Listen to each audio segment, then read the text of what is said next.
नमस्कार, मैं डॉक्टर सुजाता और एक बार फिर से स्वागत है आप सभी का मेरे साथ आरोग्य वेदिका पर। आज हम सभी हमारे भोजन की थाली की सबसे ज़रूरी चीज़ चपाती के बारे में बात करेंगे। बहुत सारे लोग मिक्स आटे से चपाती बनाते हैं जिनमें ज़्यादातर गेहूं, जौ और चने के आटे का इस्तेमाल करते हैं और कई लोग किसी एक आटे से भी चपाती बनाते हैं। तो आज के वीडियो में हम इन्हीं 3 तरीके के जो आटे हैं जो ज़्यादातर घरों में इस्तेमाल किए जाते हैं चपाती बनाने के लिए, उनके गुणों के बारे में जानेंगे। हम जानेंगे कि किस तरीके के आटे से हमारे शरीर में क्या फ़ायदे या नुकसान होते हैं। तो शुरुआत करते हैं हम चने के आटे से बनी रोटी से। तो ये मेरे पास एक पुस्तक है भाव प्रकाश निघंटु। इसमें बहुत सारे खाने पीने की चीज़ों के गुण बताए गए हैं, औषधियों के गुण बताए गए हैं। तो देखते हैं श्लोक में आयुर्वेद में क्या कहा गया है। यहाँ लिखा है, चणक्या रोटिका रूक्षा श्लेष्म पित्तास्त्रनुद गुरुहु विष्टम्भिनी न चक्षुष्या तद्गुणा चापि शष्कुली। मैं अर्थ बताती हूँ आपको एक एक शब्द का। चणक्या रोटिका यानी चने के आटे से बनी जो रोटी है वो रूक्षा यानी ड्राई नेचर की होती है और जब हम उसको खाएंगे तो हमारे शरीर में भी वो ड्राइनेस ही बढ़ाएगी। आगे लिखते हैं, श्लेष्म पित्तास्त्रनुद गुरुहु। श्लेष्म यानी हमारे शरीर में जो कफ दोष है उसको, पित्त दोष है उसको और रक्त उसको क्या करेगी, ये रोटी कम करेगी। कफ, पित्त और रक्त की मात्रा को हमारे शरीर में कम करती है और साथ ही गुरु यानी पचने में भारी है। चने की रोटी पचने में हल्की नहीं होती। चने की रोटी शरीर में ड्राइनेस करवाती है। चने की रोटी शरीर में कफ, पित्त और रक्त को कम करती है। अब आगे कहते हैं विष्टम्भिनी। ये जो विष्टम्भी शब्द है ये बहुत ही इंपॉर्टेंट वर्ड है आयुर्वेद का। आजकल आपने सुना होगा गैस की समस्या लगभग हर दूसरे या तीसरे इंसान में देखने को मिलती है। पेट में गैस की समस्या, पेट फूला रहता है, गैस बनती है, पेट ठीक से साफ नहीं होता है, कॉन्स्टिपेशन रहता है, मल रूखा सूखा या बंधा हुआ आता है। बस इन्हीं लक्षणों को हम विष्टम्भी लक्षण कहते हैं। यानी कोई भी आहार की सामग्री अगर विष्टम्भी गुणों वाली है तो वो कुछ ऐसे ऐसे असर ही हमारे शरीर में दिखाएगी। वो लार्ज इंटेस्टाइन में पचने के बाद, लार्ज इंटेस्टाइन में जब मल बनाना होगा उस चीज़ को, तो वो वायु का प्रकोप करा के मल को रूखा सूखा कर देगी और इस वजह से पेट फूलना इत्यादि बहुत सारे लक्षण हमें देखने को मिलेंगे। तो ये जो रोटी है ये खासकर इन्हीं गुणों वाली होती है। आगे कहते हैं न चक्षुष्या, यानी हमारी आईज की हेल्थ के लिए, हमारी आँखों की हेल्थ के लिए भी ये रोटी अच्छी नहीं है। तद्गुणा चापि शष्कुली। अब कहते हैं चाहे आप चपाती बना लें चने के आटे से, चाहे आप उसकी पूड़ी बना लें, दोनों के ही समान गुण होंगे। यानी ये गुण दोनों में हमें देखने को मिलेंगे। तो इस तरीके से ये हो गए चने के आटे से बनी रोटी के गुण। तो अब हमें ध्यान यहाँ पर ये रखना है कि जो 40 साल के बाद के लोग हैं वो चने के आटे से परहेज करें, उसकी बनी हुई रोटी खाने से परहेज करें, या मिक्स आटे में भी वो चने को ना मिलाएं। मल्टीग्रेन आटा जो आजकल बनाया जाता है उसमें वो चने को ना मिलाएं, क्योंकि चना वायु बढ़ाता है लार्ज इंटेस्टाइन में और 40 साल के बाद नॉर्मली एज के प्रभाव की वजह से ऐसा सभी के साथ होता है कि थोड़ी वायु का बढ़ना और पेट फूला रहना, कॉन्स्टिपेशन की समस्या होना, ये रोटी खाने से ऐसी समस्याएं और बढ़ जाएंगी। शरीर में ड्राइनेस 40 साल के बाद बढ़ने लगती है। तो ऐसे लोगों को खास करके, यानी बुजुर्गों को या पेट की समस्याओं से पीड़ित जो इस तरीके के लोग हैं, उनको भी इस रोटी का इस्तेमाल नहीं करना चाहिए। हाँ, मौसम के हिसाब से, जैसे वसंत के मौसम में कफ शरीर में ज़्यादा बढ़ता है, तो जो लोग हेल्दी हैं, जिनको पेट की कोई समस्या नहीं है और जो हट्टे कट्टे हैं, जिनके शरीर में पहले से कफ ज़्यादा है या जिनको पित्त या ब्लड से संबंधित कोई समस्या है, अगर उनको चिकित्सक परामर्श देते हैं बॉडी में ड्राइनेस करवाने के लिए, स्पेशली अगर चना आटे के फॉर्म में चलाने के लिए निर्देश देते हैं, तब आप ज़रूर चने के आटे का इस्तेमाल रोटी बनाने के लिए कर सकते हैं। नहीं तो इस आटे को आप अवॉइड करें रोटी बनाने के लिए। अब हम देखते हैं हमारी दूसरी तरीके की चपाती। दूसरी हम बात करते हैं जौ की चपाती। जौ के आयुर्वेद में बहुत ज़्यादा अच्छे अच्छे गुण बताए गए हैं। तो अभी मैं इसी पुस्तक से उसको पढ़ती हूँ, इसी किताब से, भाव प्रकाश निघंटू से मैं उसके गुण आपको पढ़ के बताती हूँ।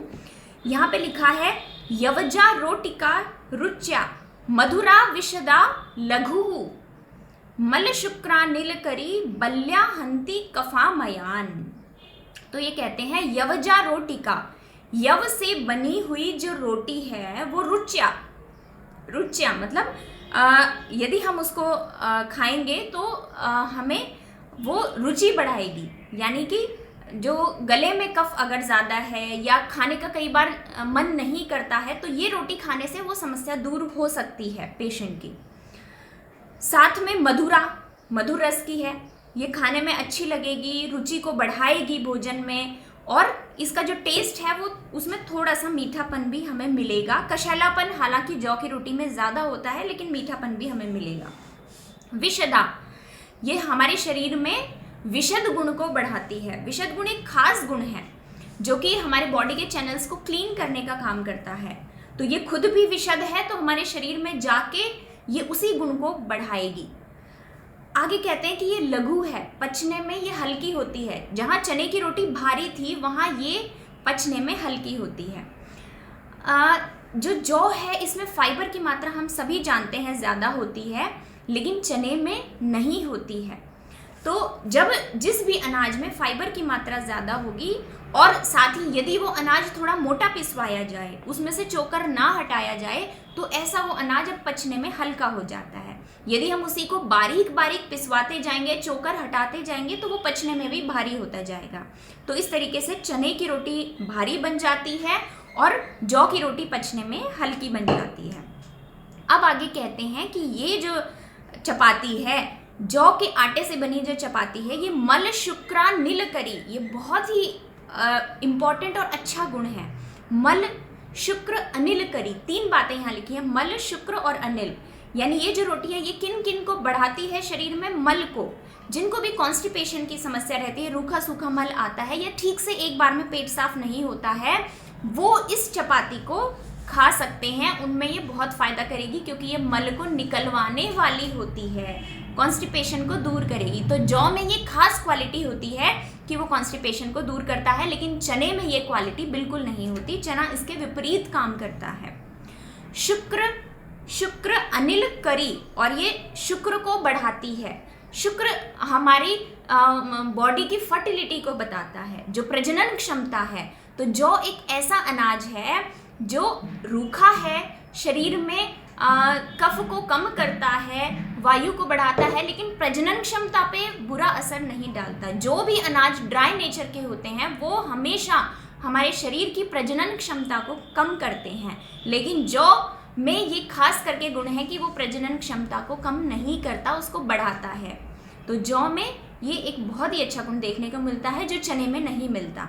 तो मल को बढ़ाने वाला, पेट साफ करवाने वाला और शुक्र को भी बढ़ाने वाला, प्रजनन क्षमता को बढ़ाने वाला ये होता है। साथ ही अनिल करी, यदि इसका अधिक प्रयोग किया जाए तो ये शरीर में ड्राइनेस करवा सकता है, वायु कहीं ना कहीं थोड़ी बहुत बढ़ा सकता है। तो इसको हमें अनाज में इतने अच्छे गुणों को देखते हुए हम इसको, साथ ही ये बल्या, ऐसा भी नहीं है कि ये रुक्ष गुण वाला है तो हमारे शरीर में जो है समस्या पैदा करेगा, इम्यूनिटी कम करेगा, कफ को कम करेगा। कफ को कम करता है, लेकिन कफ के रोगों को कम दूर करने के साथ साथ, कफ को मात्रा में कम करने के साथ साथ शरीर में से ये बल्य भी है, यानी बल कारक है, बल को बढ़ाने वाला है। तो ये गुण जौ को बहुत ही खास बना देते हैं।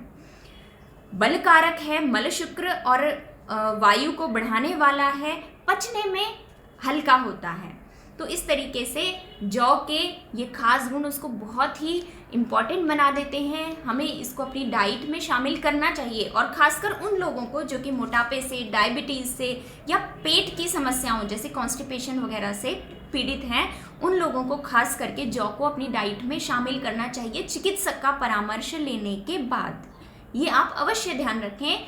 जिस भी अनाज का आप इस्तेमाल करना चाहते हैं या कर रहे हैं तो एक बार अपने चिकित्सक से परामर्श ज़रूर लेके कंफर्म कर लें कि आप ठीक रास्ते पर जा रहे हैं या नहीं।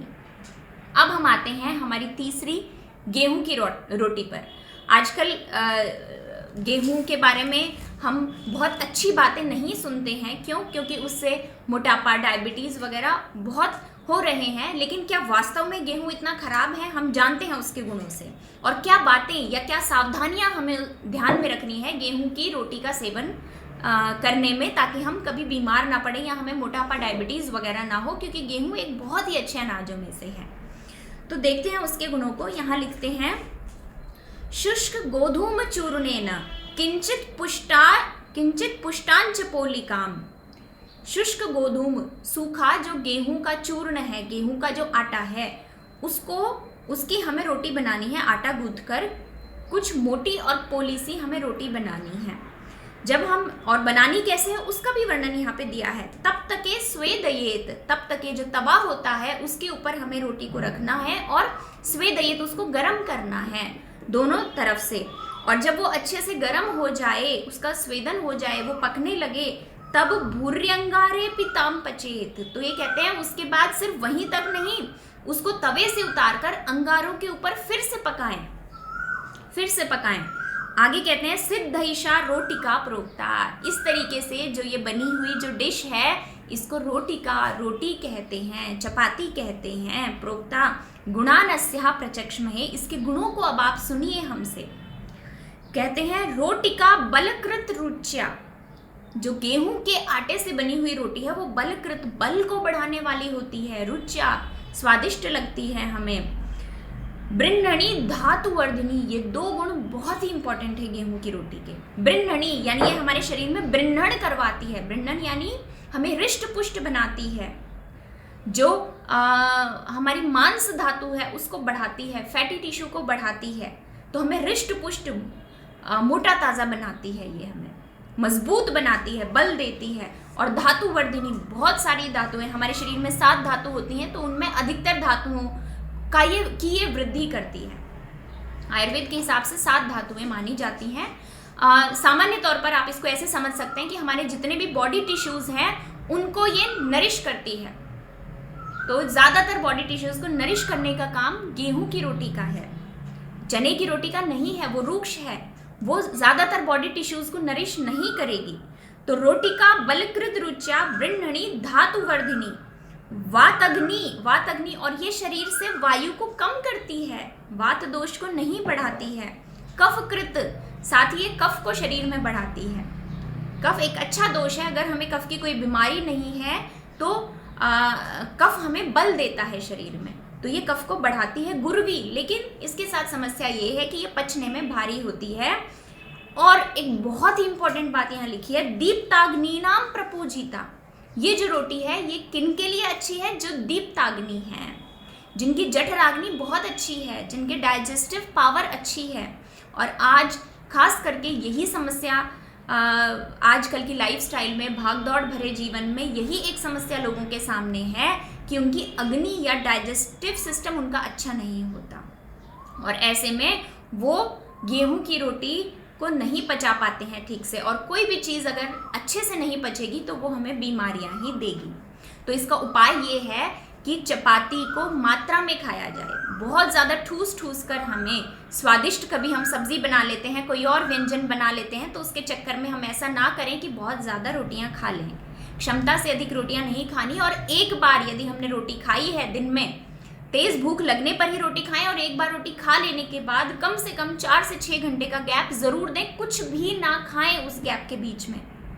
तो इस बात का हमें ज़रूर ध्यान रखना है। यदि हम ये ध्यान रखेंगे तो गेहूं की रोटी पचने में भारी नहीं होगी। और एक बात और हम यहाँ पे ध्यान रख सकते हैं कि गेहूं अगर हम 1 साल पुराना लें, पिछले सीज़न का लेकर उसका आटा बनाएं, उसको पिसवा कर, तो वो कंपैरेटिवली पचने में हल्का हो जाता है और वो कफ के रोगों को भी नहीं करवाएगा।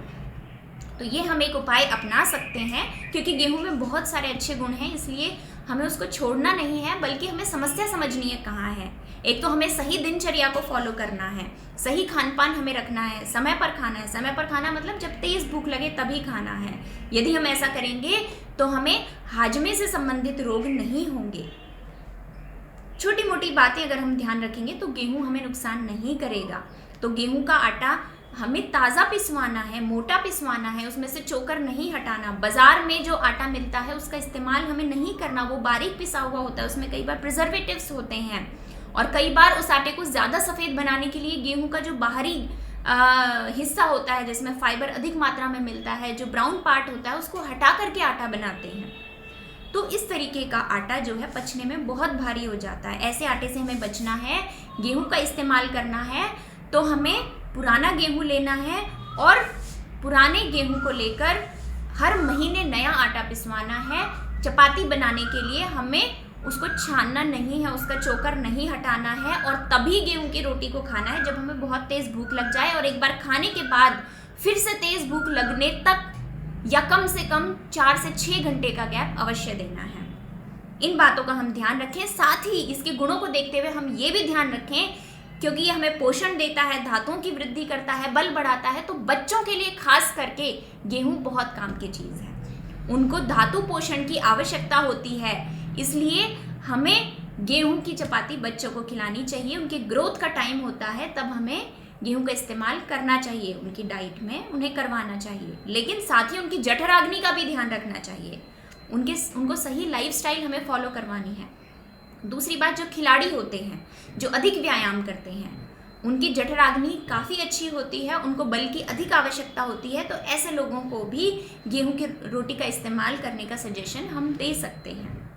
तीसरी बात, जो युवा लोग हैं, युवाओं की जठराग्नि अक्सर अच्छी होती है, लेकिन फिर भी हमें थोड़ा ध्यान रखना है कि उनकी लाइफस्टाइल ज़्यादा ख़राब ना हो, उनकी जठराग्नि ठीक हो, तभी हम युवाओं को सजेस्ट करें गेहूं की चपाती खाने के लिए, या फिर इन नियमों को, जो नियम अभी मैंने बताए, उन नियमों के साथ हम उनको खाना बताएं।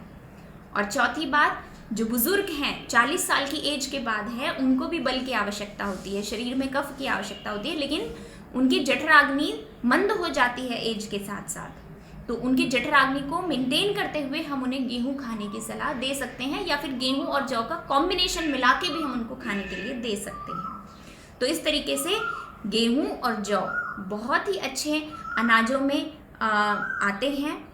चने की रोटी या उससे बेसन से बनी हुई कढ़ी है, वो भी पचने में भारी हो जाती है यदि ज़्यादा बेसन मिलाया जाए, या बेसन के आटे से बनी हुई जो नमकीन है। तो इस तरीके के जो पकवान है वो हमें अवॉइड करने चाहिए, क्योंकि आप बेसन के आटे के गुण जान ही चुके हैं। अब चने के आटे से बनने वाले जो पकवान हैं उसके गुण लगभग वैसे ही होंगे जैसे कि हमने चने की रोटी के गुणों को डिस्कस किया। हाँ, इसका प्रयोग कर सकते हैं, लेकिन युक्ति से ही इसका प्रयोग करें, अपने चिकित्सक से परामर्श लेकर के इसका प्रयोग करें। तो इस तरीके से आज हमने 3 तरीके की रोटी के बारे में पढ़ा, जाना गेहूं की रोटी, जौ की रोटी और चने की रोटी।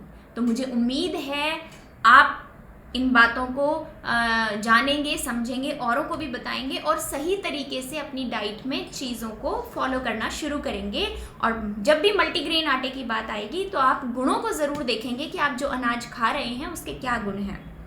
मल्टीग्रेन आटे में जो मिलेट्स का प्रयोग किया जाता है उसके ऊपर भी हमने एक वीडियो बनाया है, आप उसके गुणों को जानने के लिए भी वो वीडियो देख सकते हैं। उसका कब इस्तेमाल करना है, कितनी मात्रा में इस्तेमाल करना है, ये सारी जानकारी आपको वहाँ से प्राप्त हो जाएगी। अलग अलग मिलेट को लेकर भी हम एक वीडियो जल्दी बनाएंगे, ताकि जितने भी कन्फ्यूजन्स हैं वो ठीक हो सकें, जो भ्रांतियाँ हैं वो मिट सकें और सही चीज़ को ही आप फॉलो करें। क्योंकि आयुर्वेद के नाम पर बहुत सारी गलत चीज़ें भी आज सोशल मीडिया पर प्रचलित हैं। तो केवल और केवल सही आयुर्वेद को फॉलो करें। जो बातें सच में आयुर्वेद में लिखी गई हैं उनको जानकर समझ कर ही आप फॉलो करें। ऐसे ही किसी के बताने से गलत चीज़ें अपनी डाइट में या लाइफस्टाइल में ऐड ना करें। तो मुझे उम्मीद है आज की वीडियो से आपको बहुत कुछ सीखने को मिला होगा। अगर आज की बातों के लिए आपको कोई भी डाउट हो इन चीज़ों से रिलेटेड तो आप कमेंट सेक्शन में ज़रूर लिखें। अगर हमारा वीडियो अच्छा लगा हो तो लाइक ज़रूर करें और बताएं कि अगला जो टॉपिक है किसके ऊपर आप डिस्कशन चाहते हैं, यानी किस टॉपिक पर आप चाहते हैं कि हम अगला वीडियो बनाएं। तो आज के लिए इतना ही, जल्दी ही मिलते हैं। धन्यवाद।